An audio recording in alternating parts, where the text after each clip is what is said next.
The storm clouds gathered with supernatural intensity above Lake Michigan, their dark masses swirling in patterns that defied natural weather formation. Lightning cracked across the sky in brilliant purple and silver streaks, illuminating the churning waters below where two small figures struggled against the violent waves. Emma Rodriguez pressed her rain-soaked hair from her eyes as she stood on the rocky shoreline, watching in horror as the twin boys fought desperately to stay afloat in the tempest that had appeared from nowhere. Before we jump back in, tell us where you're tuning in from, and if this story touches you, make sure you're subscribed because tomorrow I've saved something extra special for you.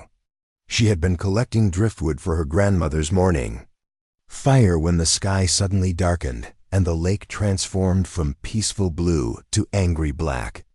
The twins, who couldn't have been more than 8 years old, had been playing near the water's edge when the first massive wave crashed over them, dragging them into the depths with terrifying force. Without hesitation, Emma dove into the frigid water. The shock of the cold struck her like a physical blow, but she pushed forward. Her strong swimming skills, honed from years of living beside the Great Lake, carrying her through the turbulent currents. The wind howled around her with an otherworldly voice, and lightning continued to flash overhead in colors she had never seen before, casting eerie shadows beneath the surface. The first boy was closer, his dark hair visible just beneath a cresting wave. Emma reached him just as he went under for what might have been the final time, wrapping her arm around his chest and pulling him upward with all her strength. He was unconscious but breathing, his small body surprisingly warm despite the freezing water. Fighting against the current, she managed to get him to a partially submerged boulder where she could rest him safely above the waterline. The second twin was farther out, barely visible in the storm's fury. Emma's lungs burned as she swam toward him, each stroke a battle against the waves that seemed determined to claim their prize. When she finally reached him, he was floating, face down, completely still. Terror gripped her heart as she turned him over, but relief flooded through her when she felt the faint rise and fall of his chest. Getting both boys back to shore proved nearly impossible. The storm raged with increasing violence, as if angry that its intended victims were being rescued.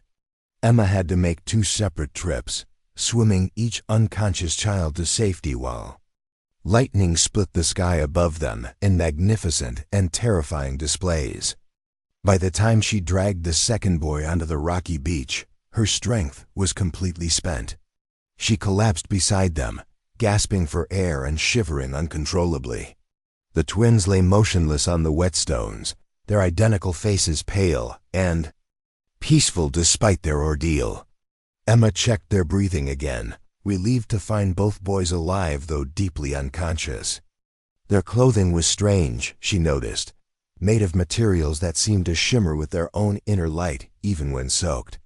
Intricate patterns were woven into the fabric, designs that reminded her of lightning bolts and storm clouds. As she knelt beside them, trying to decide how to get help, the storm began to change. The violent winds slowed to whispers, and the lightning took on a different quality, flashing in rhythmic patterns rather than chaotic bursts. The clouds above started to part, revealing glimpses of clear sky, but Emma could feel that something significant was about to happen. The water on the lake's surface began to glow with an electric blue light that pulsed in time with the lightning above. Emma watched in amazement as the glow grew brighter, spreading across the entire lake until it looked like a vast pool of liquid starlight. The air itself seemed to hum with energy, making the hair on her arms stand on end and filling her mouth with the metallic taste of electricity. Then she heard it. Hoofbeats. Not the ordinary sound of horses on solid ground, but something deeper, more resonant, as if the very air was being struck by massive hooves. The sound grew louder, accompanied by what could only be described as thunder, but thunder that had rhythm and purpose rather than random noise. The first horse appeared through the glowing mist that had begun to rise from the lake's surface. Emma's breath caught in her throat as she witnessed something that challenged every belief she had about what was possible in the world. The horse was magnificent beyond description, its coat black as midnight, but shot through with veins of electric blue that pulsed like living lightning. Its mane and tail flowed like liquid electricity, and its eyes blazed with the intensity of captured stars. But this was only the beginning. More horses emerged from the mist, dozens of them, then hundreds. Each one was unique in its electrical patterns, some crackling with white fire, others glowing with purple or silver energy. They moved across the water's surface as if it were solid ground, their hooves striking the liquid and sending up sprays of luminescent water that hung in the air like floating diamonds. Emma counted them as they appeared, her mind struggling to process what she was seeing. The numbers climbed steadily, 100, 200, 500. The procession seemed endless, a cavalcade of mythical beings that belonged in legends, rather than the shores of Lake Michigan. She lost count somewhere around 700, overwhelmed by the sheer majesty of the sight. Leading this incredible host was a figure that made Emma's heart pound with awe and terror. The man rode a horse larger than all the others, its coat pure white but traced with every color of lightning she had ever seen. The rider himself appeared to be in his middle years, with long dark hair that flowed behind him like a storm cloud. He wore clothing that seemed to be cut from the fabric of the sky itself, deep blue adorned with silver patterns that moved and shifted like living constellations. But it was what he carried that truly took Emma's breath away. In his hands was what could only be described as a crown, but unlike any crown from earthly kingdoms. It was formed entirely of crystallized lightning, each point and curve capturing and reflecting the electric energy that surrounded them. Gems that looked like trapped thunderbolts adorned its surface, pulsing with inner fire. The entire piece radiated power so intense that Emma could feel it from hundreds of yards away.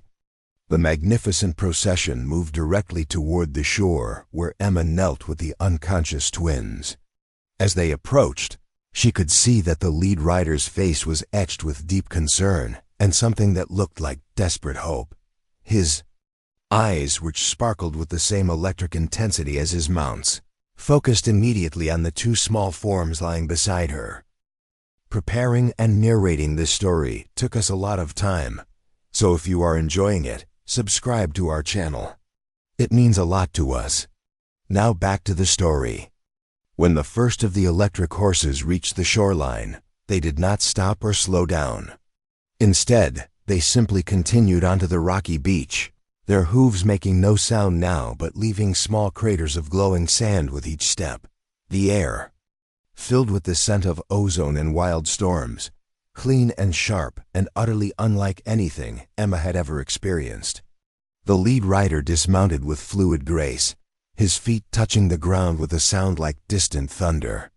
As he approached, Emma could see that his face bore strong resemblance to the two boys, the same high cheekbones and strong jawline.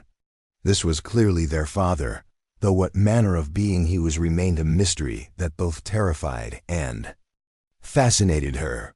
He knelt beside the twins without acknowledging Emma's presence, his large hands gentle as he checked each boy for injuries.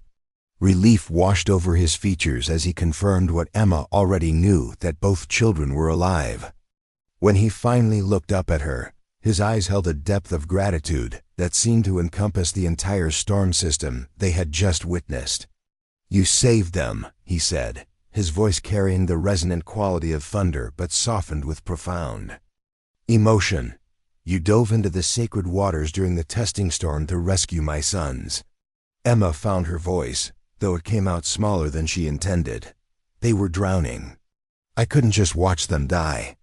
The man's expression grew even more serious. "Most humans would have fled from what you saw today. The lightning, the storm, the horses. Yet you focused only on saving two children who were strangers to you."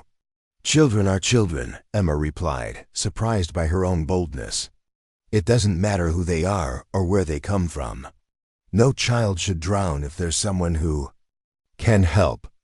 Something shifted in the man's expression, a look of recognition and approval that made the air around them shimmer with renewed energy. He stood slowly, the crown of crystallized lightning still held reverently in his hands. "I am Marcus Stormwalker," he said formally, "guardian of the sacred horses, keeper of the thunderways, and father to these two boys who owe their lives. To your courage." Emma struggled to her feet, suddenly aware of how bedraggled she must look compared to this magnificent being. "I'm Emma Rodriguez. I live with my grandmother in the cottage beyond those trees." Marcus nodded as if he had already known this information. "Emma Rodriguez, you have done something today that will echo through generations. The testing storm comes only once every 100 years, when the barriers between worlds grow thin.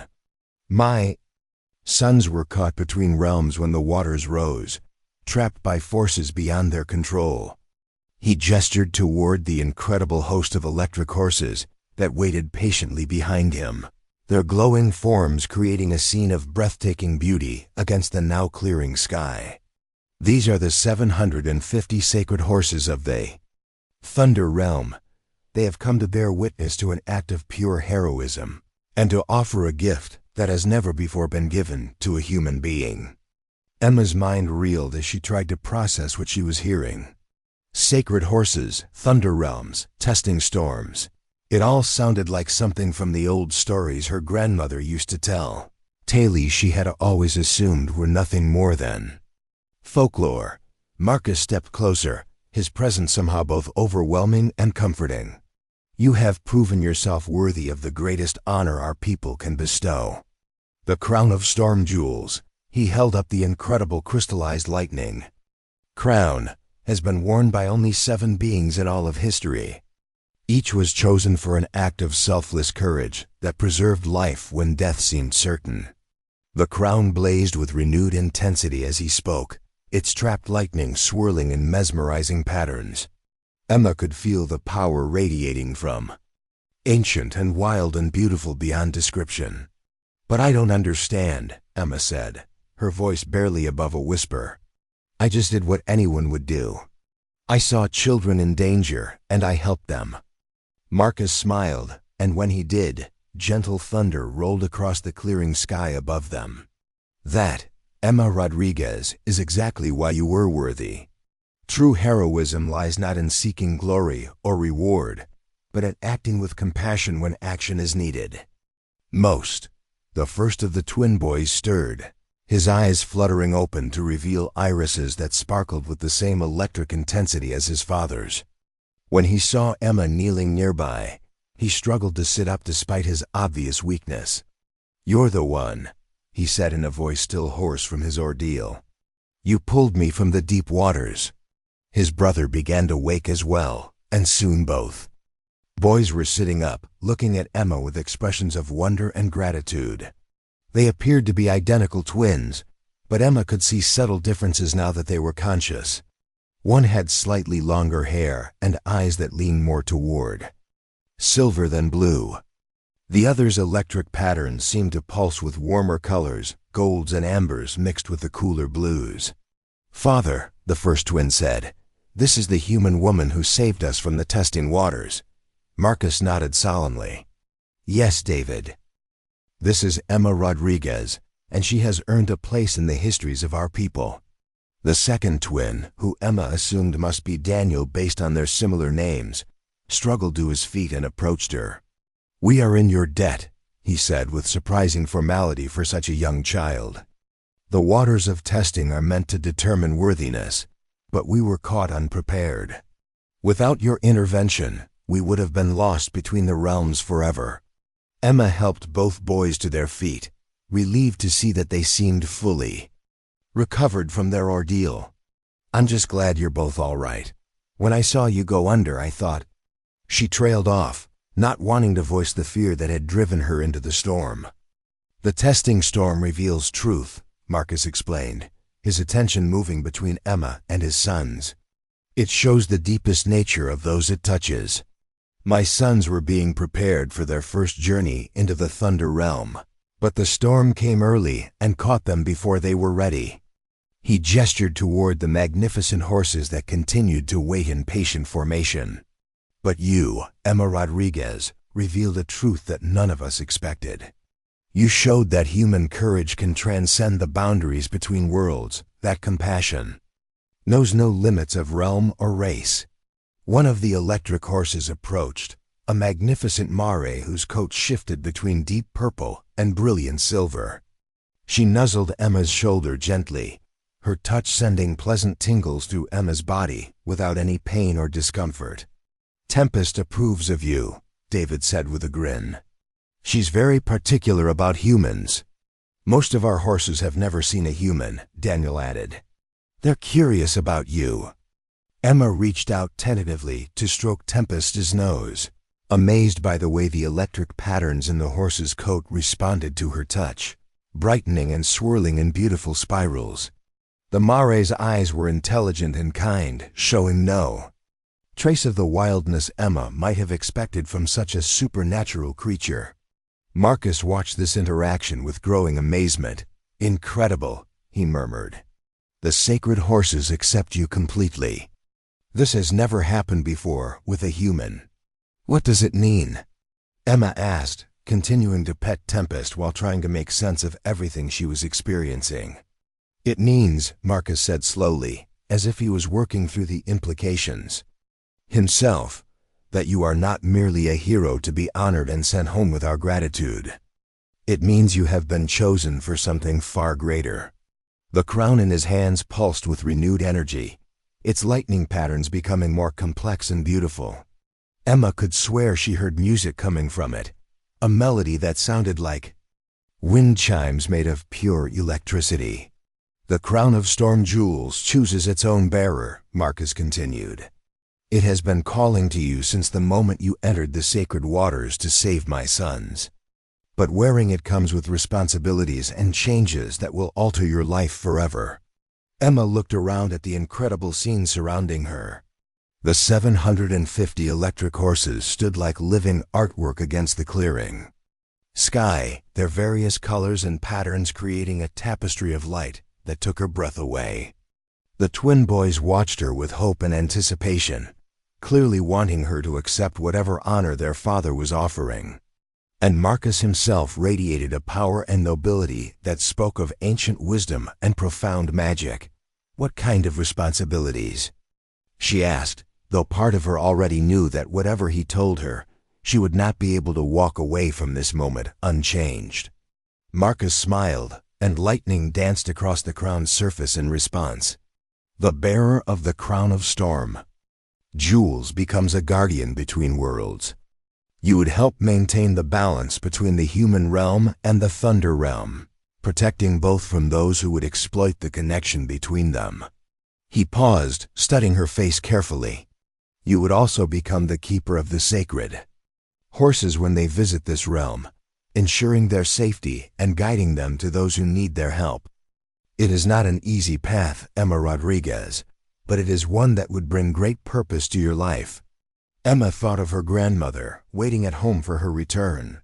She thought of her simple life by the lake, predictable and safe, but somehow feeling smaller now that she had witnessed the magic that existed just beyond the ordinary world. She thought of the twins who would have died without her intervention, and of the magnificent horses who somehow represented forces of nature that she was only beginning to understand. "Would I still be able to live with my grandmother?" she asked. "She's elderly and needs my help." "The crown does not take you away from your human life," Marcus assured her. "Rather, it adds another dimension to it.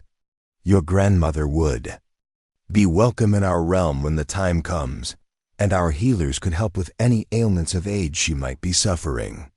David stepped forward eagerly. "And we could visit you," he said. "Father says we need to learn about the human world if we're going to be proper guardians when we grow up." Daniel nodded enthusiastically. "We could teach you about the Thunder Realm, and you could teach us about human customs." Emma looked at the crown again, its beauty almost hypnotic in its complexity. She could feel it calling to her, not with coercion, but with invitation. It seemed to promise adventure and purpose beyond anything she had ever imagined, while still allowing her to remain connected to the life and people she loved. "If I accept," she said slowly, "what happens next?" Marcus stepped closer, his expression serious but kind. "Next, you would receive the crown and the knowledge that goes with it. The sacred horses would recognize you as their human guardian, and you would learn to communicate with them and understand their needs. Most importantly, you would gain the ability to sense when the balance between worlds is threatened and the wisdom to know how to act." Thunder rumbled gently overhead, though the sky was now mostly clear. It sounded approving, as if the very forces of nature were encouraging her to accept this incredible opportunity. Emma took a deep breath, feeling the weight of the decision before her. Everything logical told her that this was impossible, that electric horses in thunder realms and crowns of crystallized lightning could not exist in the rational world she had always known. But the evidence was right in front of her, beautiful and undeniable, waiting for her choice. She thought again of the moment when she had seen the twins drowning, the instant when she had made the decision to dive into the dangerous waters without hesitation. That choice had felt as natural as breathing, driven by something deeper than conscious thought. This felt the same way. "I accept," she said quietly, then louder with growing confidence. "I accept the crown of storm jewels and all the responsibilities that come with it." The moment the words left her lips, the entire world seemed to shimmer with electricity. The sacred horses whinnied in harmony, creating a sound like music made of thunder and wind. The crown blazed with brilliant light, and Marcus stepped forward with ceremony and reverence. "Emma Rodriguez," he said formally, "by your courage in saving innocent life, by your compassion that knows no boundaries, and by your willingness to serve a purpose greater than yourself, I name you guardian of the sacred horses and bearer of the crown of storm jewels." He placed the crown gently on her head, and Emma felt power flow through her like lightning in her veins. But rather than painful, it was exhilarating, filling her with strength and knowledge and a connection to forces of nature she had never imagined. She could suddenly hear the thoughts of the horses around her, feel the pulse of storms gathering hundreds of miles away, and sense the delicate balance between the human and thunder realms that it would now be her duty to protect. The crown settled on her head as if it had been made specifically for her, its weight comfortable and natural. Through her new awareness, she could feel the approval of the horses and the deep satisfaction of Marcus and his sons. "Welcome to your new life, Guardian Emma," Marcus said with a bow that spoke of deep respect. "May your courage continue to light the way between worlds." As the sacred horses began to move around her in a celebratory dance of light and energy, Emma realized that her simple morning walk to collect driftwood had led her to a destiny she never could have imagined. The drowning twins had not been a tragedy to prevent, but a calling to answer. And now, with the crown of storm jewels upon her head and the magnificent horses accepting her as their guardian, she was ready to embrace whatever adventures awaited. In the realm where storms were born and lightning horses ran free, 3 weeks had passed since Emma Rodriguez first wore the crown of storm jewels, and her life had transformed in ways she could never have imagined. The cottage she shared with her grandmother had become a beacon for the most extraordinary visitors. As word spread through hidden networks that a human guardian now walked among them, Emma stood in her grandmother's kitchen, preparing morning coffee while watching through the window as 2 of the sacred horses grazed peacefully in their backyard. Tempest and her companion, a magnificent stallion named Thunder Walker, had remained behind when Marcus and the other horses returned to their realm. They served as Emma's connection to the Thunder realm and her guides in learning the complex responsibilities of her new role. Her grandmother, Maria Rodriguez, had taken the revelation of Emma's destiny with surprising calm. The elderly woman had always claimed to see things others missed, and she welcomed the magical visitors with the same warmth she showed to any guest in her home. "Mia," Maria called from her rocking chair on the porch. That storm coming from the east carries trouble. Can you feel it through the crown? Emma touched the crystallized lightning that now rested permanently upon her head, its weight having become as natural as breathing. Through the crown's power, she could indeed sense the approaching weather system, but it was unlike any storm she had experienced before. This one pulsed with artificial energy, created rather than born from natural forces. Yes, abuela, Emma replied, stepping onto the porch. Something is wrong with that storm. It feels angry and controlled. The morning sky had begun to darken, with clouds that moved too quickly and in patterns that defied wind currents. Lightning flashed within them, but the colors were harsh and unnatural, more white-hot than the beautiful purples and blues Emma had grown accustomed to seeing. Tempest whinnied from the yard, her electric mane crackling with agitation. Thunder Walker stamped his hooves, leaving small scorch marks in the grass where his energy made contact with the earth. Both horses were clearly disturbed by whatever approached with the storm. Emma walked down to them, placing her hand on Tempest's neck to calm the mare and open their mental connection. Through this link, she could sense the horses' distress and the reason for their fear. The approaching storm carried riders, but not the noble beings of the Thunder Realm. These were something else entirely, something that made even the sacred horses nervous. The sound reached them first, a harsh grinding noise like metal scraping against stone. It grew louder as the storm clouds descended, and Emma could see dark shapes moving within the swirling mass. But these were not the graceful forms of electric horses. These shapes were angular and wrong, moving with mechanical precision rather. The natural flow. What is that? Maria asked, joining Emma in the yard despite her usual reluctance to leave the safety of the porch during storms. Emma's crown pulsed with warning energy as the first of the strange riders broke through the cloud cover. What she saw made her blood run cold with fear and disgust. The creature that descended toward them was a grotesque parody of the sacred horses she had come to love. Its body was formed from twisted metal and corrupted lightning, with eyes that burned with sickly yellow fire instead of the clean blues and silvers of true thunder beings. The rider was equally disturbing, a tall figure wrapped in robes that seemed to absorb light rather than reflect it. Where Marcus had radiated warmth and nobility, this being projected cold hunger and an aura of wrongness that made Emma's skin crawl. "Guardian," the figure called out in a voice like breaking glass, "you wear what does not belong to you." More of the corrupted riders emerged from the storm, surrounding Emma's cottage with a circle of malevolent energy. Emma counted at least 20 of them, each mounted on one of the twisted metal beasts that bore no resemblance to the beautiful creatures she protected. Tempest and Thunder Walker moved to flank Emma protectively, their own electricity crackling with defensive power. Emma could feel their fear, but also their determination to defend their human guardian against these abominations. "I am Vex, the Stormrender," the lead figure announced, dismounting from his mechanical horse with movements that were too sharp and precise to be natural.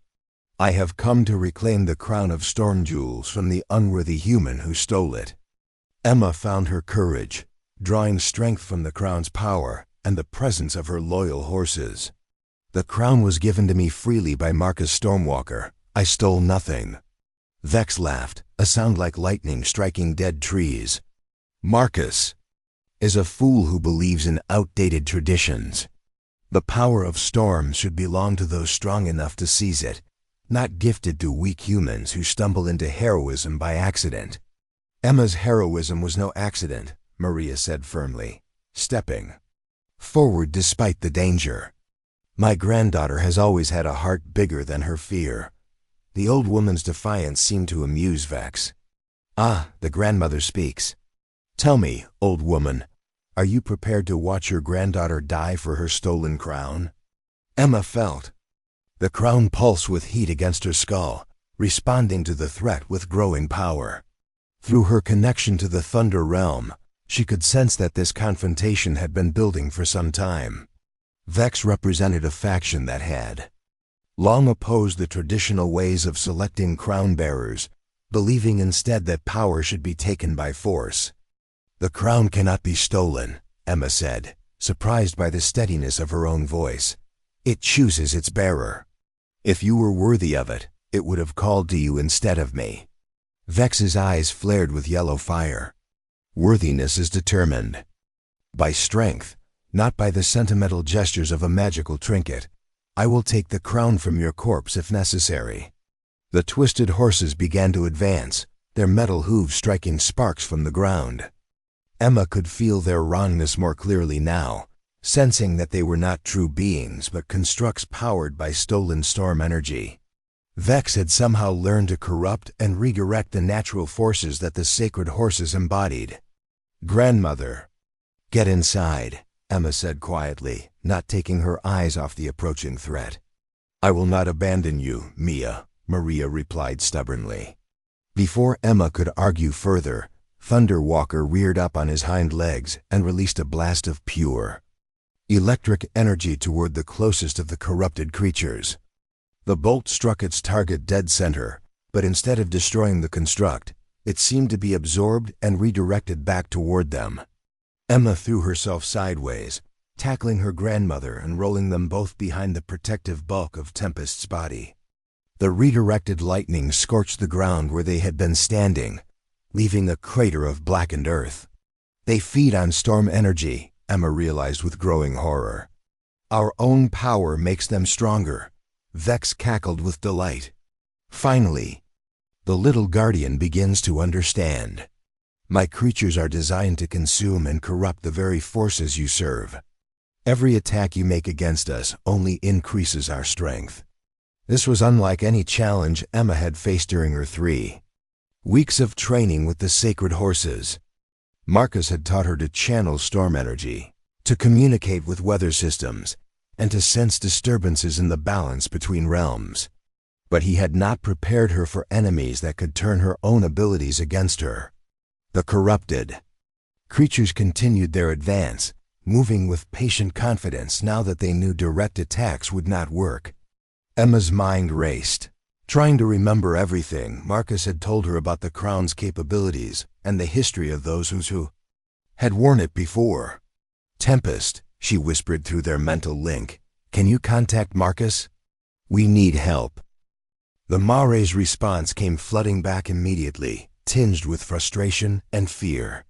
The connection to the Thunder Realm was being blocked by the artificial storm Vex had created. The corrupted energy was interfering with natural communication, isolating them from any potential aid. "You cannot call for rescue," Vex confirmed, having somehow detected her attempt. "My storm shields us from interference. This matter will be settled between us alone."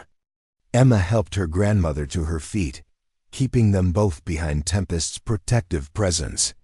The sacred horses were clearly outmatched by the corrupted constructs, but they showed no signs of abandoning their guardian. Thunderwalker positioned himself on Maria's other side, creating a living shield of loyal horses. "What do you really want?" Emma asked, hoping to buy time while she figured out a strategy. "If you can create these storm constructs, why do you need the crown?" Vex's expression grew serious, his yellow eyes focusing on the crystallized lightning that adorned Emma's head. "The crown is the key to the deepest vaults of storm energy in the Thunder Realm. With it, I can unlock power that has been sealed away for centuries, power that was hidden because lesser beings feared its potential. Power that was sealed away because it was dangerous," Emma countered, beginning to understand the true scope of the threat Vex represented. "You want to release forces that could destroy both realms." "I want to reshape both realms," Vex corrected.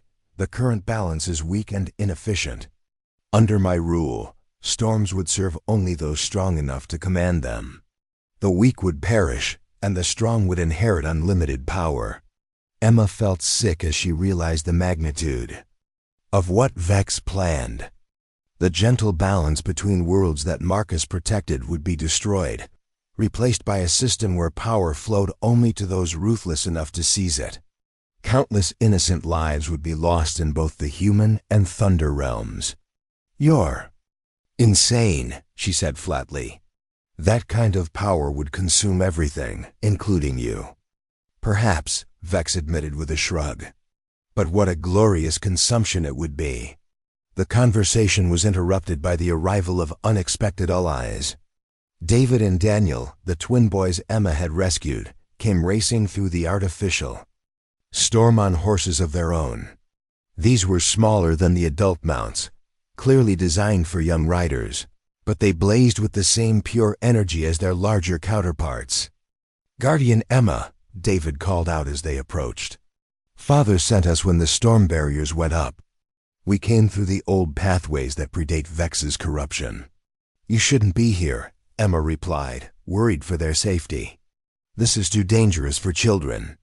"We're not children anymore," Daniel said with determination that reminded Emma strongly of his father. "The testing storm changed us, made us stronger, and we owe you our lives." Vex snarled at the arrival of the twins, his carefully laid plans being disrupted by their unexpected presence. "More lambs for the slaughter. Your father should have taught you better than to interfere in matters beyond your understanding." "Our father taught us that guardians protect each other," David replied boldly. "And Guardian Emma is family now." The twins positioned their horses alongside Tempest and Thunder Walker, creating a stronger defensive formation. Emma could feel their determination through the crown's connection to all storm-touched beings, and she was amazed by how much they had grown in just 3 weeks. "Can you contact your father now?"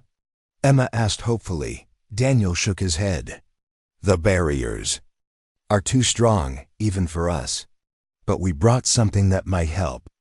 He reached into a saddlebag and withdrew what appeared to be a small crystal orb, filled with swirling storm energy.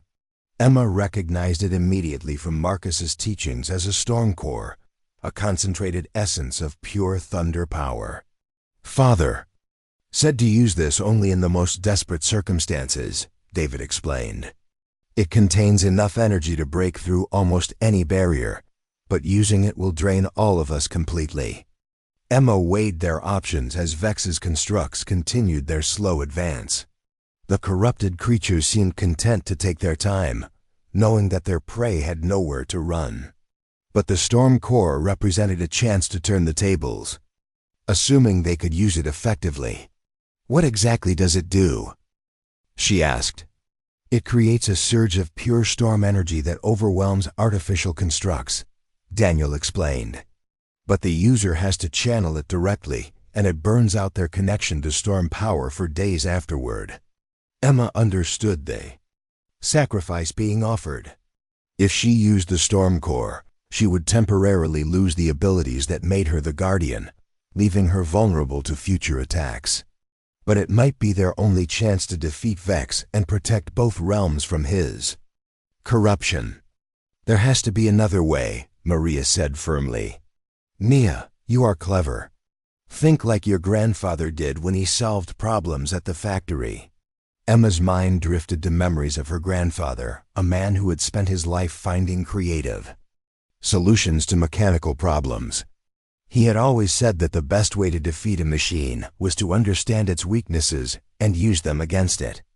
"Vex," she called out, "if your constructs feed on storm energy, what happens when they consume too much?" The Stormrender's expression flickered with uncertainty. "They become stronger, obviously. But machines have limits," Emma pressed. "Even magical ones. What happens when they exceed their capacity?" Vex's silence was answer enough.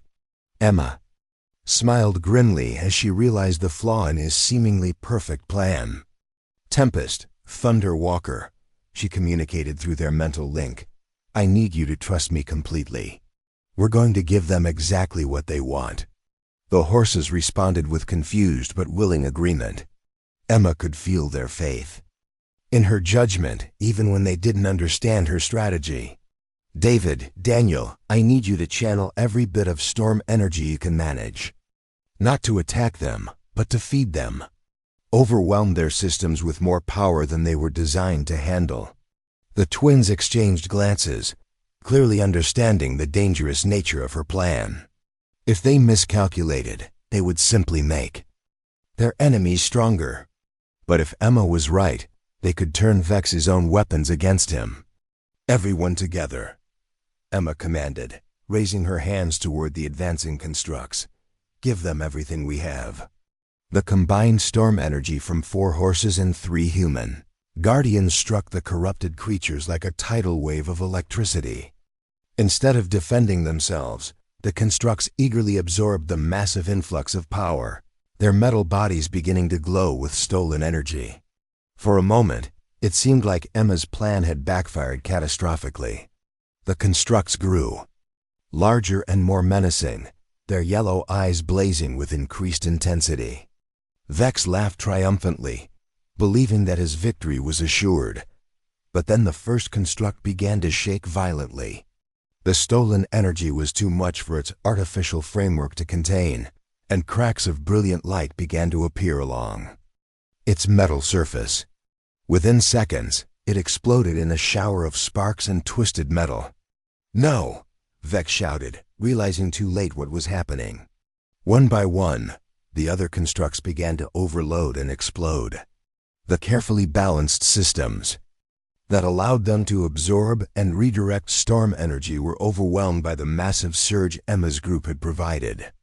Within minutes, Vex's entire army was reduced to smoking wreckage scattered across the yard. Vex himself staggered backward, his own connection to the corrupted storm energy causing him to share in their destruction. Emma could see that he was wounded, perhaps fatally, by the feedback from his destroyed constructs. "This is not over," he gasped, struggling to remain upright. "There are others who share my vision. The old ways will fall, and the strong will inherit the storm." With those words, he triggered some kind of escape mechanism that surrounded him with a whirlwind of dark energy. When the wind died down, he had vanished, leaving behind only the wreckage of his artificial army and the fading traces of his corrupted storm.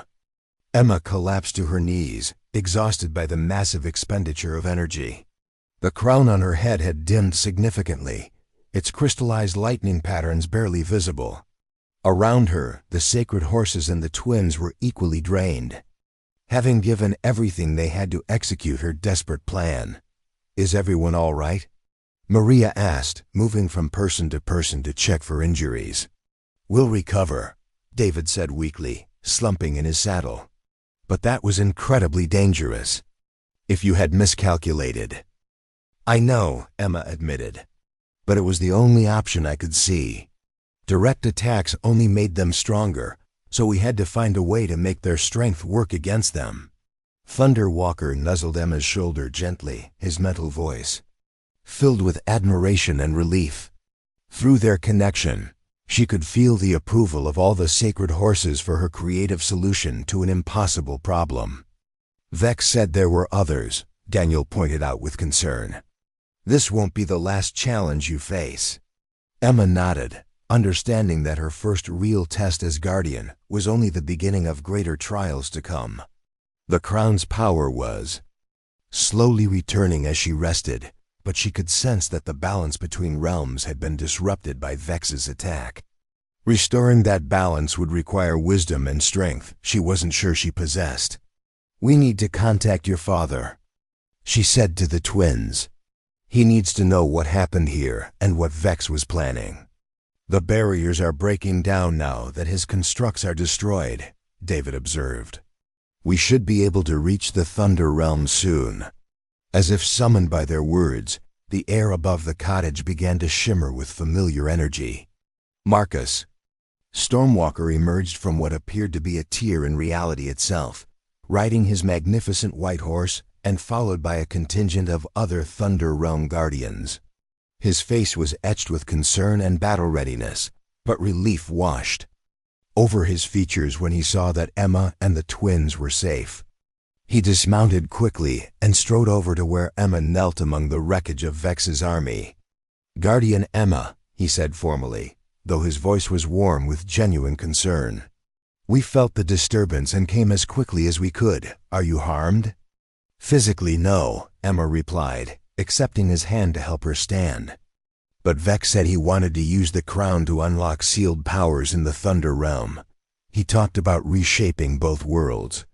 Marcus's expression grew grave as he examined the twisted metal remains of the corrupted constructs. Vex was once one of our most promising guardians, but he became obsessed with power for its own sake. We banished him decades ago, but it seems he has been building strength in exile. He'll be back, Emma said with certainty. He escaped when his army was destroyed, and he mentioned having allies. Then we must prepare for war, Marcus said grimly. The corruption Vex represents is like a disease that spreads through the storm realm. If he gains access to the sealed powers, he could indeed reshape both worlds according to his twisted vision. Emma felt the weight of responsibility settling even more heavily on her shoulders. 3 weeks ago, she had been an ordinary woman living a quiet life by the lake. Now she stood at the center of a conflict that could determine the fate of 2 entire realms. What do I need to learn? She asked simply. What knowledge do I need to face what's coming? Marcus smiled, his expression showing pride in her determination despite the exhaustion she clearly felt. First, you need to understand the true history of the crown and the powers it can unlock. There are abilities beyond what I have taught you, abilities that previous guardians used in times of greatest need. He gestured toward the other Thunder Realm guardians who had accompanied him. These are the Council of Storms, the eldest and wisest of our people. They will help train you in arts that have not been needed for centuries. Emma looked at the assembled guardians, noting the mixture of hope and concern in their expressions. Some appeared to be ancient beyond human understanding, their eyes holding the wisdom of countless storms. Others seemed younger but carried themselves with the confidence of those who had faced great trials. The training will be difficult, one of the elder guardians warned.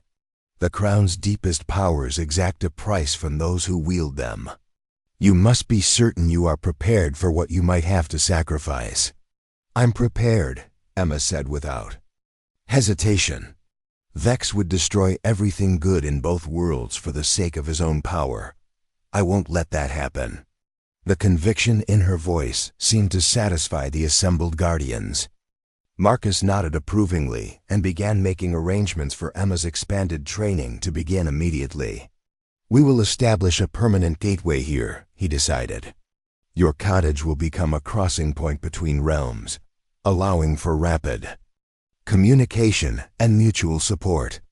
Maria clapped her hands together in delight. More visitors. I'll need to stock more coffee and prepare extra beds. Emma laughed despite the gravity of the situation.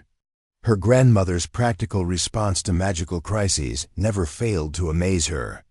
Even facing interdimensional war, Maria's primary concern was ensuring their guests would be comfortable. As the sun began to set over Lake Michigan, painting the sky in shades of orange and gold, Emma reflected on how much her world had changed since that morning.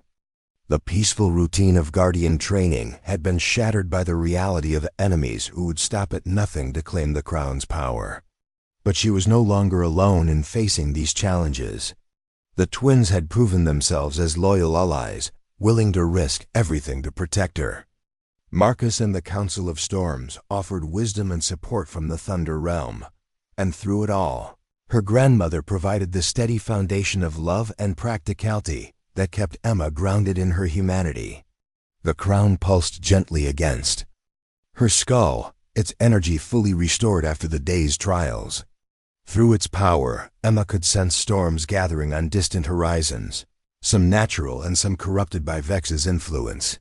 The battle for the balance between worlds was far from over. Tomorrow would bring new challenges and harder lessons. But tonight, surrounded by friends both human and otherworldly, Emma Rodriguez felt ready to face whatever darkness threatened the realms she had sworn to protect. The reluctant guardian had become a determined defender, and the real fight was just beginning. The ancient training grounds of the Thunder Realm stretched endlessly beneath a sky that shifted between deep purple and electric blue. Emma Rodriguez stood at the center of a vast crystalline platform, her breath forming silver mist in the charged atmosphere as she prepared for another grueling lesson with the Council of Storms. 6 weeks had passed since Vex's attack on her cottage, and every day brought new revelations about the Crown's hidden capabilities and the responsibilities that came with wielding such power. Marcus Stormwalker observed from the platform's edge, his expression unreadable as Emma attempted to channel energy through the crown of storm jewels into one of the training crystals. These massive structures, each taller than a building, were designed to test and strengthen a guardian's connection to storm forces. So far, Emma had managed to light only 3 of the 12 crystals that surrounded the platform. "Focus deeper," instructed Zara Wind Whisper, the eldest member of the council. Her voice carried the weight of centuries, and her eyes held the wisdom of countless storms weathered and overcome. "The Crown responds to intent, not effort. You are trying to force the connection rather than allowing it to flow naturally." Emma wiped perspiration from her forehead, frustrated by her slow progress. The Crown felt heavier today, its crystallized lightning patterns pulsing erratically as she struggled to master techniques that previous guardians had apparently learned with ease. Around her, the other council members watched with patient encouragement, but she could sense their growing concern about the timeline of her training. "Perhaps we should take a different approach," suggested Kai Stormcaller, a younger council member whose specialty was combat applications of storm magic. Guardian. Emma learned her first lessons through necessity and crisis. Maybe she needs that pressure to unlock her full potential. "Absolutely not," Marcus said firmly. "The last thing we want is to put her in danger before she's ready. Vex is still out there gathering followers, and we've detected at least 3 more corrupted storm systems moving through the outer realms." Emma felt a chill that had nothing to do with the Thunder Realm's atmospheric conditions. Intelligence reports over the past weeks had revealed that Vex's influence was spreading faster than anyone had anticipated. Entire regions of the Storm Realm were being consumed by his corruption, and several minor guardians had already fallen to his twisted philosophy. "What if he attacks while I'm still learning?" Emma asked, voicing the fear that had been growing stronger each day. "What if I'm not ready when the time comes?" "Then we face that challenge together," David said, approaching the platform with his twin brother Daniel at his side. The boys had been training alongside Emma, their natural abilities developing at an impressive rate under Marcus's guidance. "You saved us when we were helpless. Now we're strong enough to stand with you." Daniel nodded agreement, his young face serious with determination. "The testing storm changed us, gave us abilities we're still discovering. Father says we're developing faster than any guardians in recorded history." Emma smiled at their confidence, drawing strength from their unwavering faith in her abilities. The twins had become more than the children she had rescued. They were now trusted allies and dear friends, whose presence made even the most difficult training sessions bearable. "Show me what you've learned," Emma said, genuinely curious about their progress. The twins exchanged glances, then stepped onto the training platform with practiced synchronization. They raised their hands simultaneously, and Emma watched in amazement as lightning began to dance between their fingers. But this was unlike any storm energy she had seen before. Instead of the usual blues and purples, their lightning sparkled with silver and gold threads that seemed to weave themselves into complex patterns. "Twin storm," David announced, and suddenly the air between them erupted with a controlled tornado of multicolored electricity. The vortex spun with perfect balance, neither brother overpowering the other, creating a display of power that made even the council members murmur with appreciation. "Impressive," Zara acknowledged. "They've learned to merge their individual storm signatures into something entirely new. This technique hasn't been seen in our realm for over 2 centuries." Emma watched the twins with mixed feelings as they practiced their advanced techniques. Their rapid progress amazed her, but it also made her aware of her own slower development. where she still worked to master basic energy control. David and Daniel were discovering forgotten abilities and inventing new methods through natural talent and experimentation.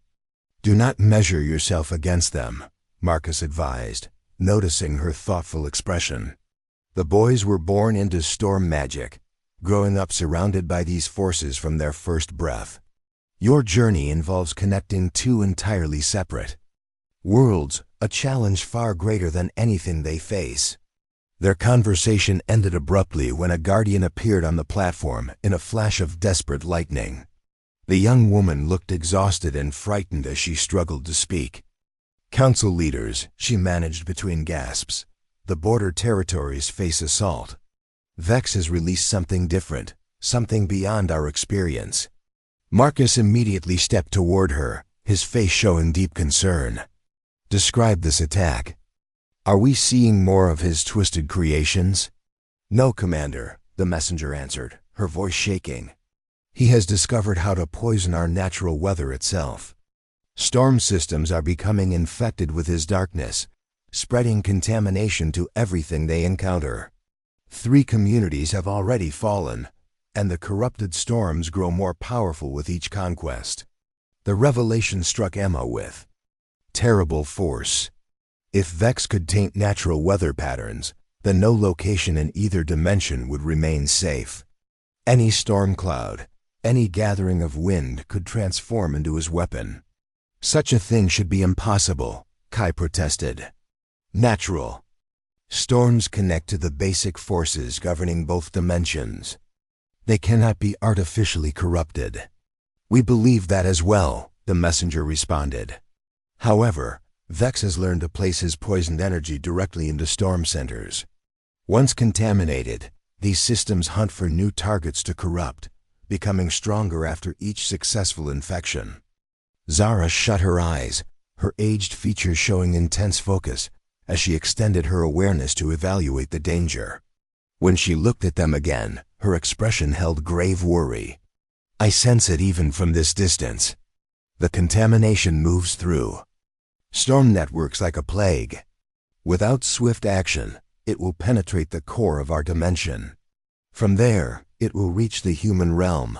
Emma understood with increasing dread. Every weather system on Earth could become infected. Training ended immediately as the Council shifted into emergency response. Emma found herself carried along to the Thunder Realm's command center, an enormous chamber containing crystal displays showing weather across both worlds. The infected systems appeared as furious red spots expanding across the dimensional map, their corruption appearing as dark threads reaching out to devour healthy weather patterns. Contamination spreads faster each hour, Commander Swift reported. Every corrupted system creates 2 or 3 new infected patterns. At this pace, complete corruption will occur in days rather than weeks. What choices do we have? Marcus asked, though his voice suggested he expected discouraging news. Few. Swift acknowledged. We can battle individual infected systems, but that resembles trying to stop a river with a bucket. We must locate the contamination source and destroy it completely. Vex himself is the source, Emma said softly, realization forming in her mind. He no longer simply creates twisted constructs. He has transformed into a living channel for corruption, spreading it through direct contact with storm systems. Everyone focused on her as she expressed what they were all beginning to understand. Stopping the spreading infection required confronting Vex directly, and that confrontation would belong to the Guardian wearing the crown of storm jewels. I am not prepared, Emma stated plainly. My education remains unfinished, my powers still growing. How can I challenge something that corrupts entire weather systems? You may have no alternative, Zara said kindly. The crown selected you for specific reasons, Emma Rodriguez. Perhaps it recognized potential that you have not yet discovered. Marcus positioned himself beside Emma, offering both support and protection. If we proceed with this mission, we require a strategy that does not depend entirely on Guardian Emma's developing powers. The corruption has advanced too far for any single Guardian to handle independently. What about the forbiddens? Powers? Daniel asked suddenly. The ones Vex mentioned wanting to unlock. Could we use them against him? The question created an uncomfortable silence among the council members.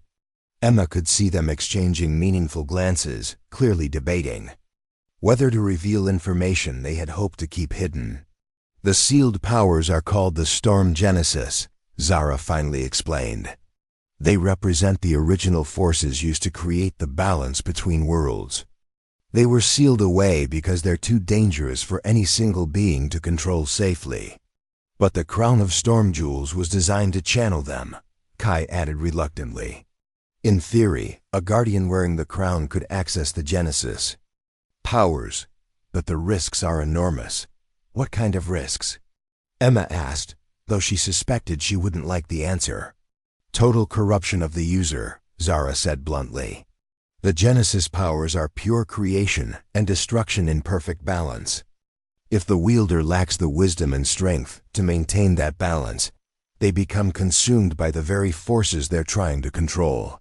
Emma felt the crown pulse against her skull, as if responding to the discussion of these hidden capabilities. Through the crystallized lightning, she could sense vast reserves of power waiting just beyond her current understanding, but also a darkness that whispered warnings about the price of accessing such forces. There has to be another way, Marcus insisted.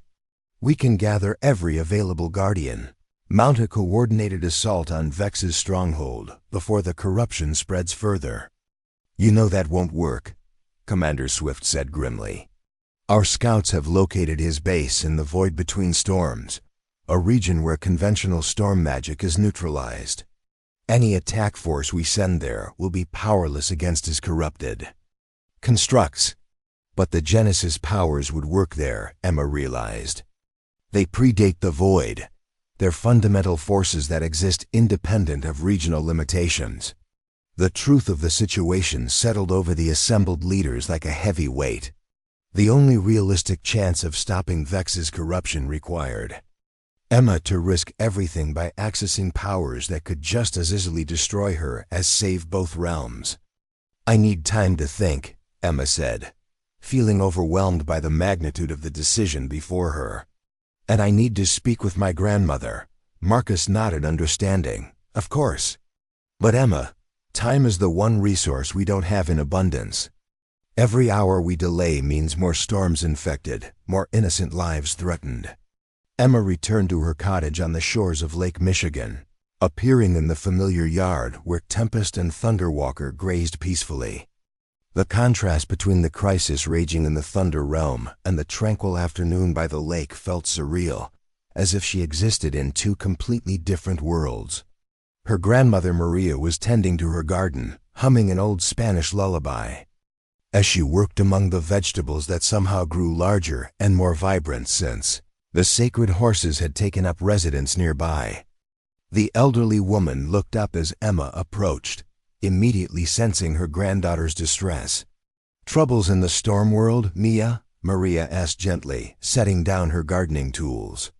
Emma collapsed onto the porch steps, suddenly feeling the full weight of her exhaustion and fear. Abuela, I don't know if I'm strong enough for what they're asking me to do. The corruption is spreading faster than anyone can stop it, and the only solution might destroy me in the process. Maria sat beside her granddaughter, her weathered hands gentle as she brushed a strand of hair from Emma's face. Tell me about these powers they want you to use. Emma explained about the Storm Genesis, the sealed forces that could either save both worlds or consume the person attempting to wield them.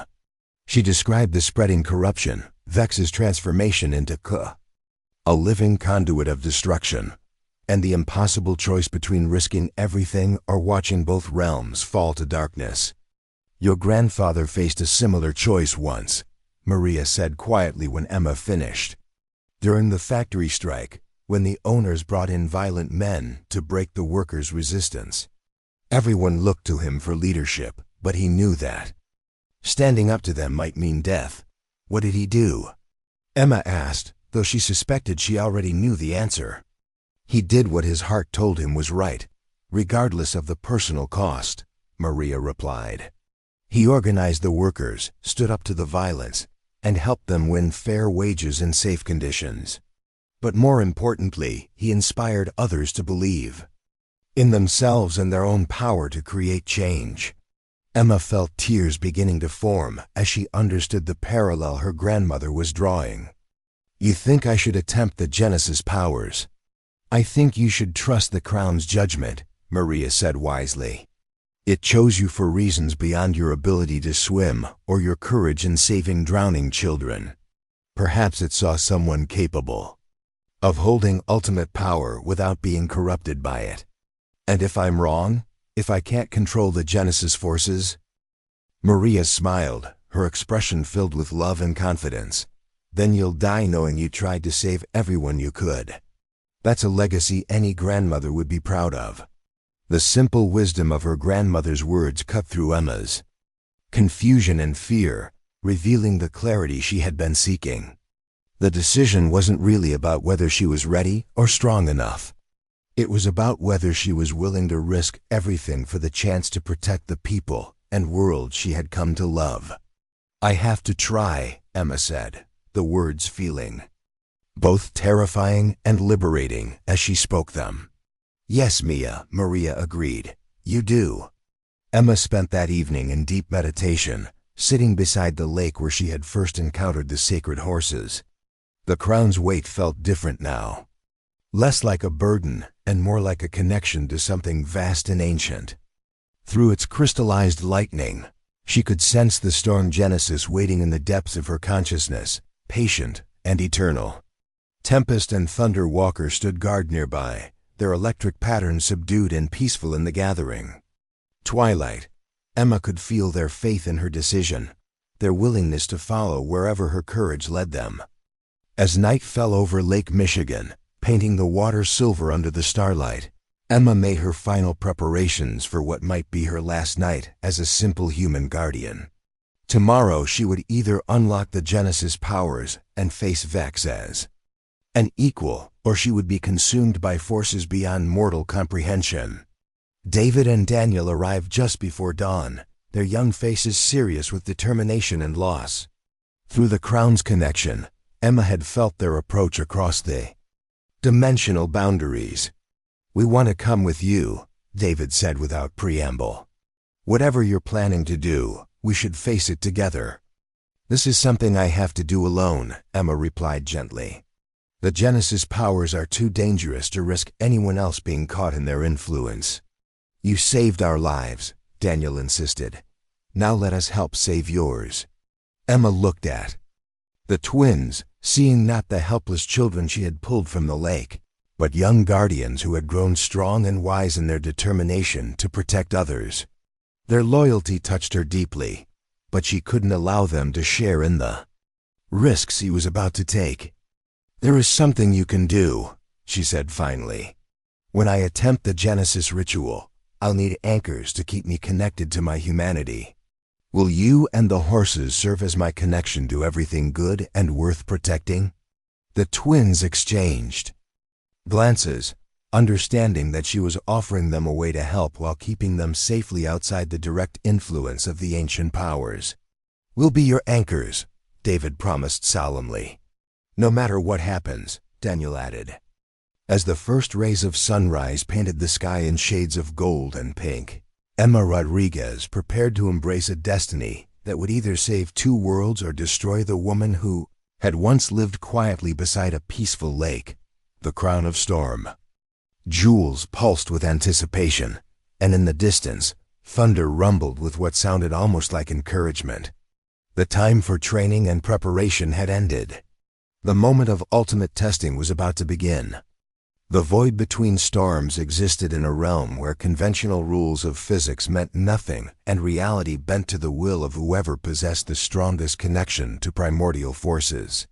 Emma Rodriguez materialized at the edge of this desolate expanse, her consciousness expanded beyond human limitations by the storm Genesis power now coursing through her veins. The transformation had been both agony and ecstasy, tearing apart her mortal understanding while rebuilding it with cosmic awareness. Behind her, Anchored in the border region where normal space still existed, David and Daniel maintained their vigil alongside Tempest and Thunder Walker.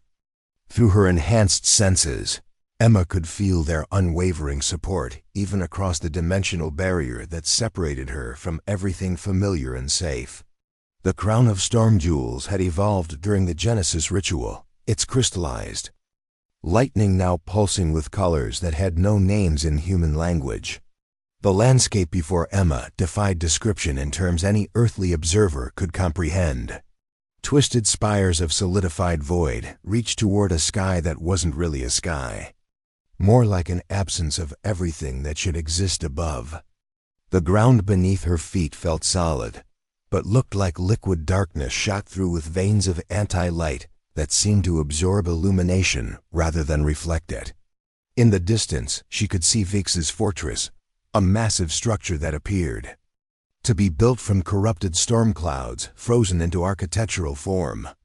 Emma began her approach toward the fortress, each step requiring tremendous concentration to maintain her physical form in this place where existence itself was negotiable. The Genesis power protected her from the void's reality warping effects, but she could feel the constant pressure trying to unmake her at the molecular level. Lesser beings would have been dissolved instantly upon entering this realm, their matter and energy scattered across dimensions that had no connection to comprehensible space.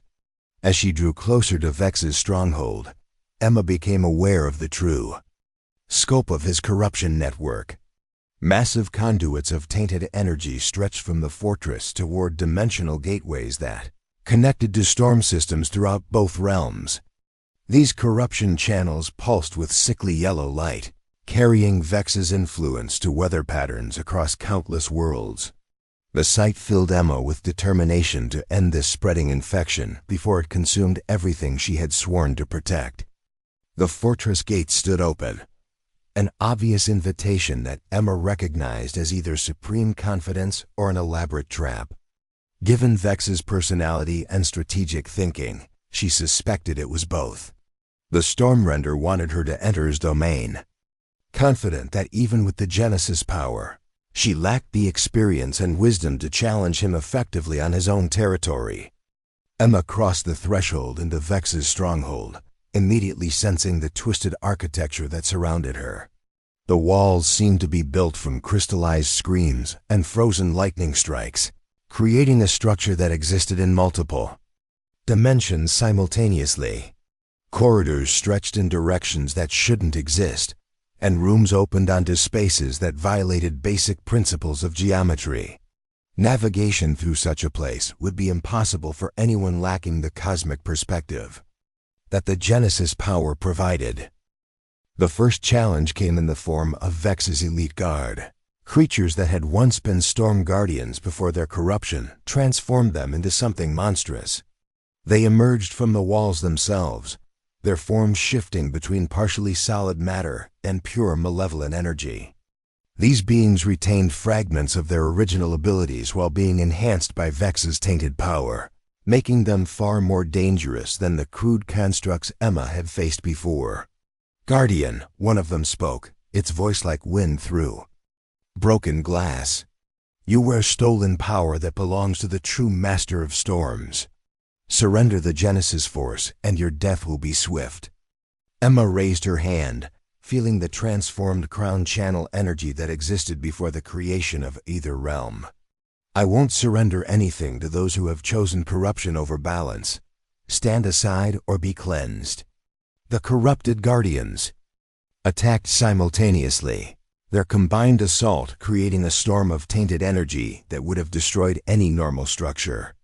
Emma met their attack with Genesis force that unmade their corrupted matter at the fundamental level, not destroying them, but rather returning their essence to the pure state that existed before Vex's influence claimed them. The process was both violent and strangely peaceful, as if she was healing rather than fighting. When the conflict ended, Emma stood alone in a corridor lined with small orbs of pure light where the corrupted guardians had been. These essence spheres pulsed with gratitude and relief, finally free from the torment of their forced corruption. Emma gathered them carefully, knowing that Marcus and the Council could eventually restore these beings to their original forms. Deeper into the fortress, Emma encountered more elaborate defenses designed specifically to counter the Genesis power. Vex had been studying the ancient forces for decades, learning their patterns and limitations through careful observation of the sealed vaults in the Thunder Realm. Corridors filled with anti-Genesis energy tried to drain her power, while chambers designed to induce temporal displacement attempted to scatter her consciousness across multiple timelines simultaneously. Each challenge required Emma to discover new aspects of the Genesis Force, abilities that previous Guardians had never needed to develop. She learned to exist in multiple dimensions at once, to think with the perspective of cosmic forces while maintaining her human heart and moral center. The crown served as both amplifier and anchor, preventing the vast power from overwhelming her individual identity. The throne room of Vex's fortress opened before Emma like a cathedral dedicated to storm worship gone wrong. The ceiling stretched impossibly high, filled with captured lightning that had been tortured into submission and forced to illuminate the space with harsh, unnatural light. At the center of this massive chamber stood Vex himself, no longer recognizable as the Guardian he had once been. The corruption had transformed him into something that existed halfway between matter and energy, his form constantly shifting between solid flesh and swirling storm clouds. Where his eyes had once been, now blazed miniature suns of yellow fire that seemed to burn with the accumulated hatred of centuries. His voice, when he spoke, carried the sound of every storm that had ever brought destruction rather than life-giving rain. "Emma Rodriguez," Vex said, her name distorted by the supernatural resonance of his corrupted vocal cords. "You arrive, wearing power you cannot possibly understand, carrying responsibility you lack the wisdom to bear. Do you know what the Genesis Force has done to every previous wielder?" "I know the risks," Emma replied, feeling the truth of her words resonate through the crown's crystallized lightning. "I also know that some prices are worth paying to protect what matters most." Vex laughed, the sound causing the captured lightning above them to writhe in apparent agony. "Spoken like a true martyr. But tell me, Guardian, what do you truly understand about the power you've claimed? Do you know why it was sealed away? Do you comprehend the real reason the ancient Guardians feared it enough to hide it from future generations?" "Because it's too powerful for anyone to control safely," Emma said, though she could hear uncertainty creeping into her voice. "Wrong," Vex declared with obvious satisfaction. "The Genesis power was sealed because it reveals truth. Not the comfortable truths that allow civilizations to sleep peacefully, but the fundamental reality about the nature of existence itself. The ancient Guardian saw that truth and decided it was too dangerous for anyone to know." Emma felt a chill that had nothing to do with the supernatural cold permeating the throne room. Through the crown, she could sense vast depths of knowledge waiting just beyond her current understanding, information that the Genesis Force was slowly making available to her consciousness. Part of her wanted to resist that expanding awareness, afraid of what revelations might be waiting. "What truth?" she asked, though she dreaded the answer. Vex's form solidified slightly, taking on more human characteristics as he prepared to share the knowledge that had driven him to corruption. "The truth is that balance is a lie, Guardian. The gentle equilibrium between realms, the careful distribution of power among worthy Guardians, the whole structure of cosmic justice that you've sworn to protect. It's all an elaborate fiction designed to prevent anyone from claiming their true potential." He gestured toward the corrupted storm channels that connected his fortress to infected weather systems across multiple dimensions. "Reality is hierarchy, Emma Rodriguez. Some beings are destined to rule, while others exist only to serve. The strong should command unlimited power, while the weak should be grateful for whatever scraps they're allowed to keep. Everything else is sentiment and self-deception." Emma felt the Genesis power responding to Vex's words, not with agreement, but with a deeper understanding of the philosophical divide that separated them. Through the crown's enhanced perception, she could see the fundamental choice that every wielder of ultimate power eventually faced. Use that power to maintain just balance, or use it to impose their will on existence itself. "You're wrong," Emma said, feeling absolute certainty flow through her enhanced consciousness. Power exists to protect and serve, not to dominate and control. The balance between realms isn't a limitation. It's what allows life and growth and beauty to flourish. "Pretty words," Vex sneered. "But let's see how your philosophy holds up against practical reality." The battle that erupted between them transcended normal concepts of combat. Vex wielded corruption itself as a weapon, sending waves of tainted energy that sought to turn Emma's own power against her. Emma responded with Genesis force that didn't so much attack as purify, attempting to burn away the corruption and restore Vex to whatever he had been before his fall.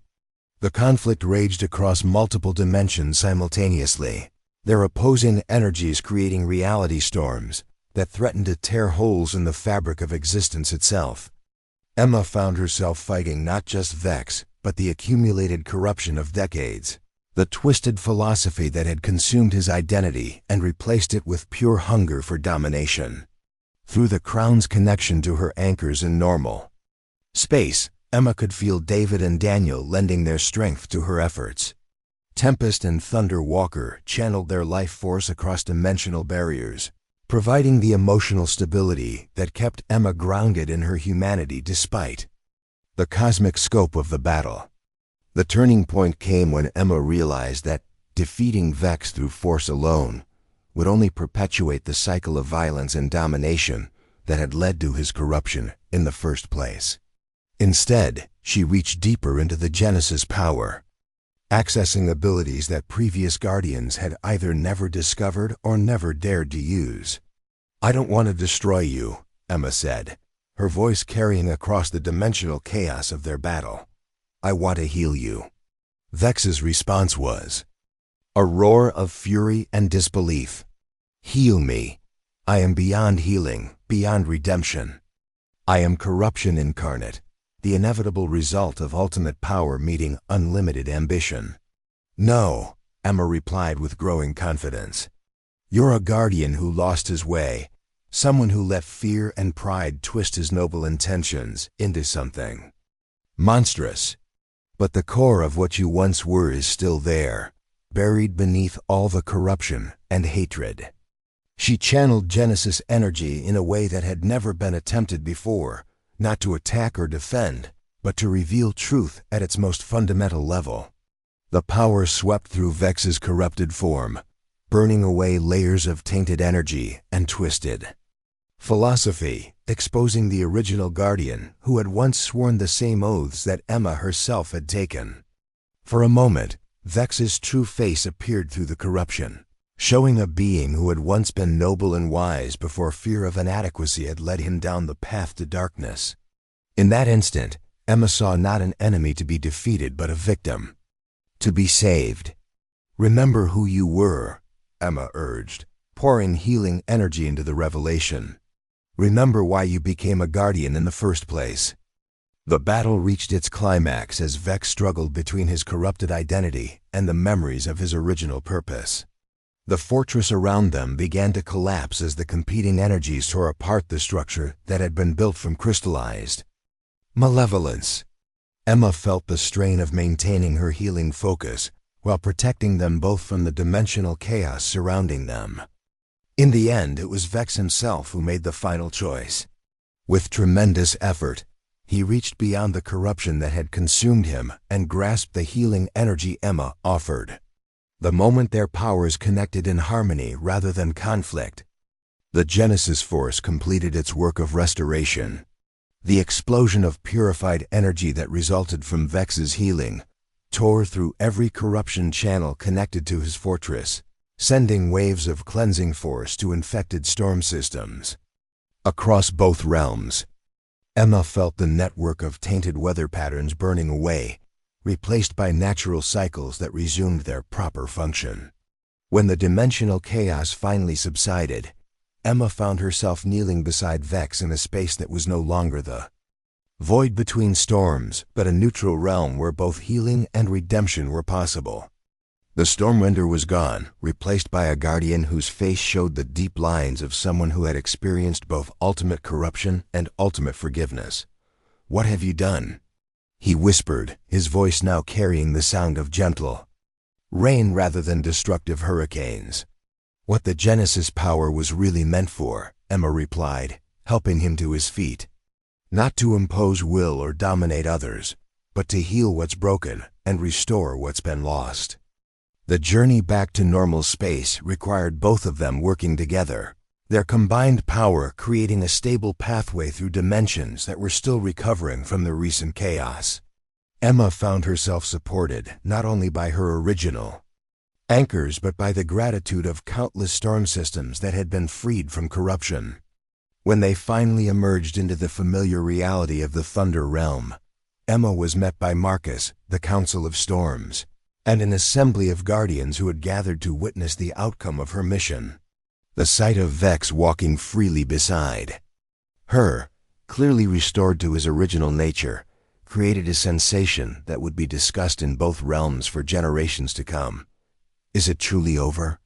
Marcus asked, his eyes moving between Emma and the guardian who had once been their greatest enemy.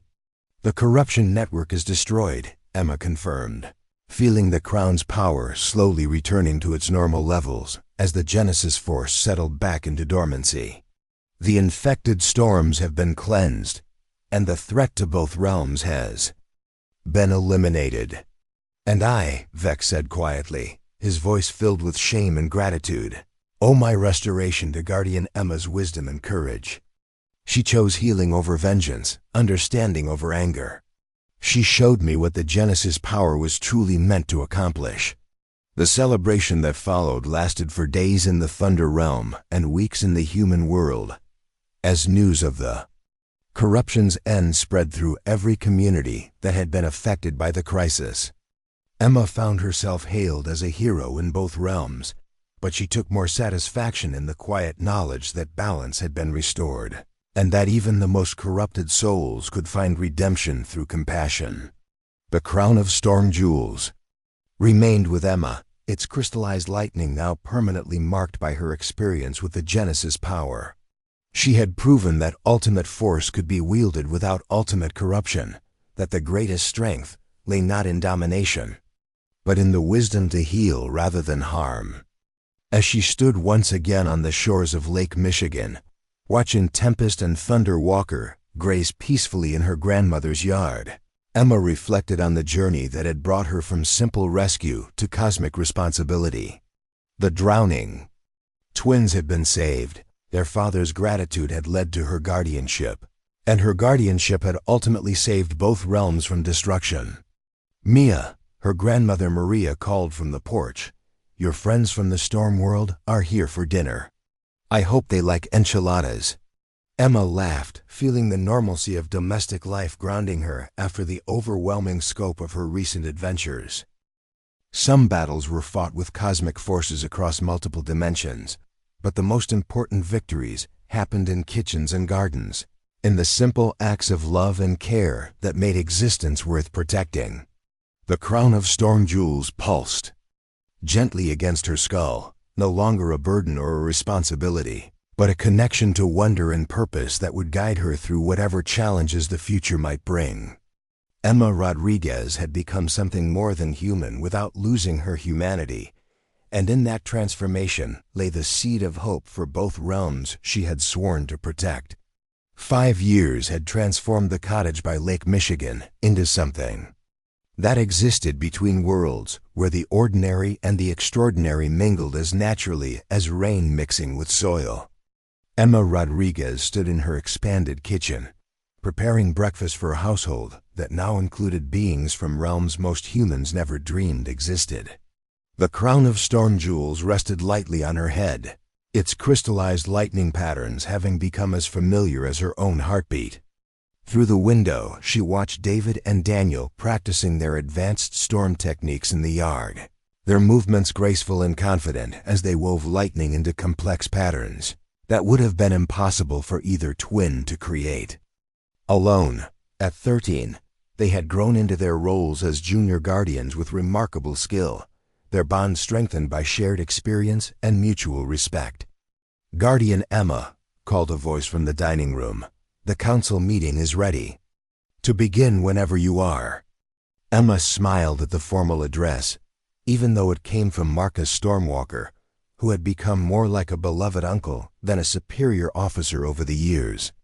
The weekly council meetings now took place in her home, a practical arrangement that allowed her to maintain her human connections while fulfilling her responsibilities to both realms.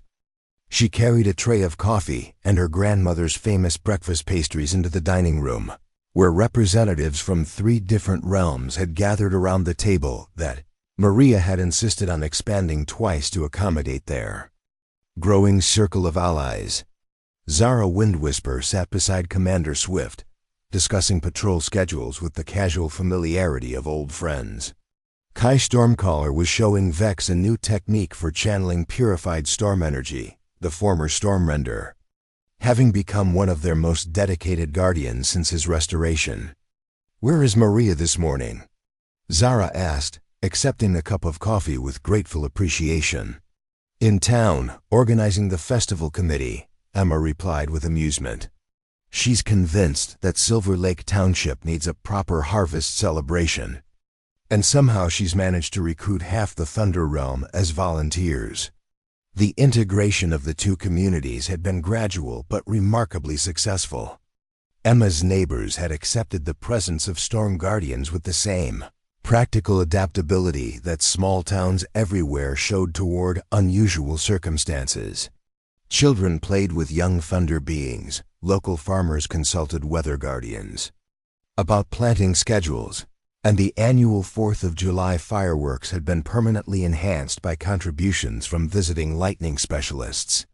"Speaking of integration," Marcus said, pulling out a folder filled with official documents, "we've received approval from both the Territorial Council and the Human Liaison Office for the expansion project."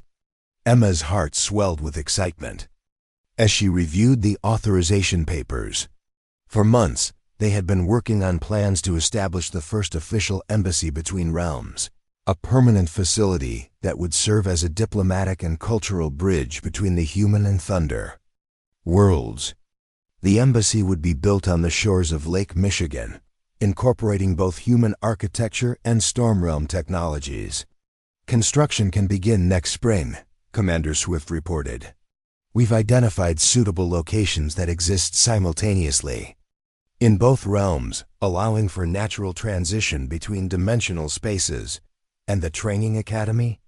Emma asked, referring to the educational institution that would teach both human and thunder realm students about interdimensional cooperation. "Fully approved," Kai confirmed with enthusiasm. "We'll have our first class of students within 2 years. The curriculum will include everything from basic storm magic to advanced diplomatic theory." Emma felt a deep sense of satisfaction as she contemplated the future they were building together. The embassy and academy represented the fulfillment of dreams that had seemed impossible when she first put on the crown of storm jewels. They would create lasting institutions that could continue the work of bridge building long after her own guardianship ended. "There is one more matter we need to discuss," Vex said quietly, his expression growing serious.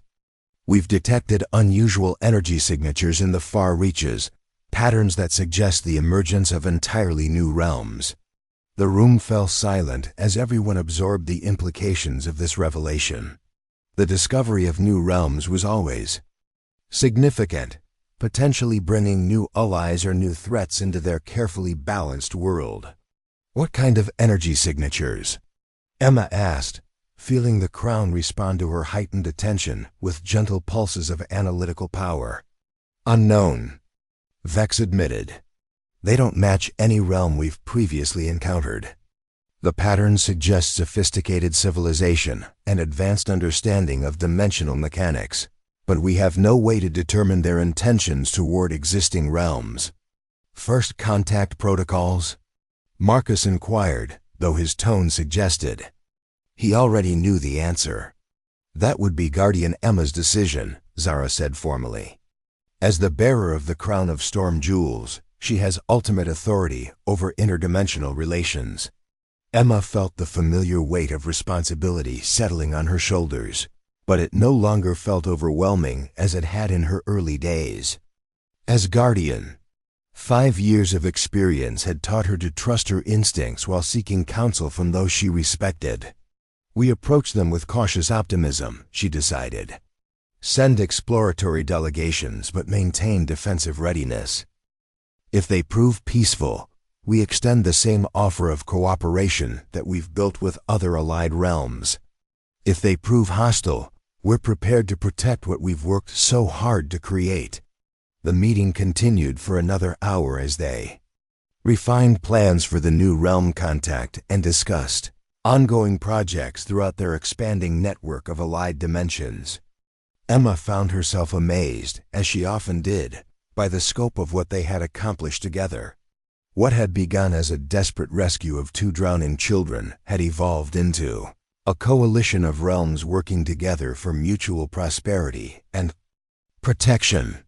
After the council members departed for their respective duties, Emma walked out to the yard where David and Daniel were teaching a group of local children how to safely interact with young thunder horses. The sight never failed to warm her heart, watching human and storm realm children playing together with the natural acceptance that came so easily to the young. "Aunt Emma," David called out, using the title that had evolved naturally over the years. "Can you settle a debate for us?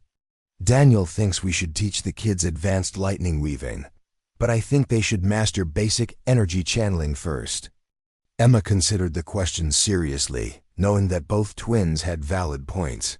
"Why don't you let the children decide? Some might be ready for advanced techniques while others need more foundation work. Individual assessment rather than group standards." Daniel grinned, clearly pleased with the diplomatic solution. "That's why you're the Guardian and we're still students." "You're not students anymore," Emma corrected gently. "You're junior Guardians with your own areas of expertise. In a few more years, you'll be ready for full Guardian status and independent assignments." The twins exchanged glances that mixed excitement with apprehension. They had grown up knowing that their destiny lay in protecting the balance between realms, but the reality of leaving their home and family still felt daunting. "Will we be able to come back?" David asked quietly. "When we're full Guardians, will we still be part of this family?" Emma felt her heart tighten with maternal protectiveness. The twins had become like her own children over the years, and the thought of them facing dangers in distant realms without her protection triggered every protective instinct she possessed. "This will always be your home," she assured them. "No matter where your duties take you, you'll always have a place here with me and your father and Grandma Maria. We're not just colleagues, we're family." The afternoon brought Maria's return from town, accompanied by what appeared to be half the township's population and a surprising number of Thunder Realm visitors who had somehow become involved in festival planning. Emma watched with amusement as her grandmother directed the organized chaos of decorating the cottage and yard for the upcoming celebration. "Mia," Maria called out, "Mrs. Henderson wants to know if the storm horses can participate in the parade. And Mr. Thompson is asking about weather guarantees for the outdoor concerts. Tell Mrs. Henderson that Tempest and Thunder Walker would be honored to participate," Emma replied, "and assure Mr. Thompson that we'll have perfect weather for the entire festival." The confidence in her voice came from 5 years of experience working with storm systems. What had once seemed like miraculous abilities now felt like natural extensions of her will, as comfortable and reliable as any other skills she had mastered. As evening approached, Emma found herself standing once again on the shores of Lake Michigan, watching the sunset paint the water in shades of gold and crimson. The crown's weight had become so familiar that she barely noticed it, its crystallized lightning patterns pulsing gently in harmony with her heartbeat. Tempest approached from the pasture, the sacred horse's electric mane flowing like liquid. Starlight in the fading light. Their mental connection had deepened over the years, becoming less like communication between different species and more like conversation between old friends. "You're thinking about the future again," Tempest observed through their bond, her mental voice warm with affection and understanding. "Always," Emma admitted. "Wondering what new challenges we'll face, what new realms we'll discover, whether I'll be wise enough to make the right decisions when they matter most." "You've proven your wisdom countless times," Tempest replied. "The crown chose well when it selected you. Both realms are stronger and safer because of your guardianship." Emma stroked the mare's neck, feeling the pleasant tingle of electrical energy that had become as familiar as her grandmother's embrace. "Sometimes I wonder what would have happened if I hadn't seen David and Daniel drowning that day. Would someone else have become guardian? Would the realms have found another way to achieve balance? Perhaps," Tempest said thoughtfully. "But I believe destiny finds a way to fulfill itself. You were meant to be here, meant to bridge the gap between worlds, meant to show that strength comes from compassion rather than domination." The philosophical discussion was interrupted by the sound of laughter from the cottage, where Maria was entertaining their guests with stories from Emma's childhood. The warmth and joy radiating from the house reminded Emma why she had chosen to keep her primary residence in the human world, despite offers of palaces in the Thunder realm. "Come on," Emma said to Tempest. "Let's go home." As they walked back toward the cottage, Emma reflected on the journey that had brought her to this moment of perfect contentment. The frightened woman who had dove into stormy waters to save 2 drowning children had evolved into a confident guardian who protected the balance between multiple realms. But more importantly, she had learned that the greatest victories weren't won through displays of cosmic power, but through simple acts of love and understanding. The cottage glowed with warm light and ringing with the voices of family and friends. From across the dimensional spectrum, David and Daniel were demonstrating their latest lightning techniques for an appreciative audience, while Marcus engaged in animated discussion with several local farmers about optimal growing conditions. Vex sat quietly in a corner, still adjusting to social situations, but clearly content to be part of their extended family. "There you are," Maria said as Emma entered the living room. "I was just telling everyone about the time you tried to rescue that kitten from the oak tree and got stuck up there for 3 hours. Emma groaned in mock embarrassment, while the assembled company laughed with genuine affection. These moments of ordinary human connection grounded her in ways that all the cosmic power in the universe couldn't match. Later that evening, after their guests had departed and the twins had gone to bed, Emma sat with her grandmother on the porch, watching fireflies dance in the warm summer air. The crown of storm jewels rested on the table beside them, its crystallized lightning patterns dim and peaceful in the darkness. "Are you happy, Mia?" Maria asked, her weathered hand covering Emma's with gentle warmth. Emma considered the question seriously, thinking about all the ways her life had changed since that fateful morning when she had set out to collect driftwood. She had gained incredible power and cosmic responsibility, but she had also gained a family that spanned multiple realms and friendships that enriched every day of her existence. "More than I ever imagined possible," Emma replied honestly. "I have purpose and family and the knowledge that I'm making a difference in multiple worlds. What more could anyone ask for?" "Nothing," Maria said with satisfaction.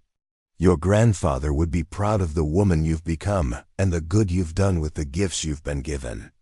As if summoned by their conversation, a gentle rumble of thunder rolled across the clear night sky, carrying what sounded like approval from the storm forces themselves. Emma smiled, recognizing the cosmic equivalent of a blessing from the powers that had chosen her as their representative. The years ahead would bring new challenges and new adventures, new realms to explore and new allies to befriend. The embassy and academy would create lasting institutions, that could continue the work of building bridges between worlds. David and Daniel would grow into their roles as full guardians, carrying forward the lessons of compassion and wisdom they had learned in their adoptive home. But tonight, Emma Rodriguez was simply a woman sitting on her porch with her beloved grandmother, surrounded by the peaceful sounds of a summer evening by the lake. The crown of storm jewels might mark her as a guardian between worlds, but her heart remained anchored in the simple human connections that gave meaning to all the cosmic responsibilities she carried. Thunder rumbled again in the distance, gentle and reassuring, like the universe itself acknowledging that some victories were worth celebrating quietly. Emma had saved 2 drowning children and discovered that saving others was the path to saving herself.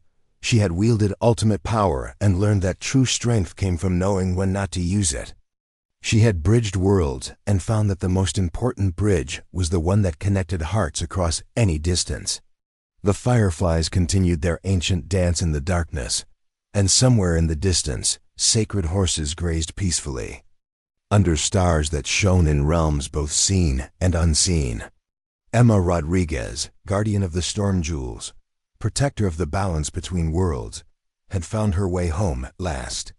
Up next, you've got 2 more standout stories right on your screen. If this one hit the mark, you won't want to pass these up. Just click and check them out.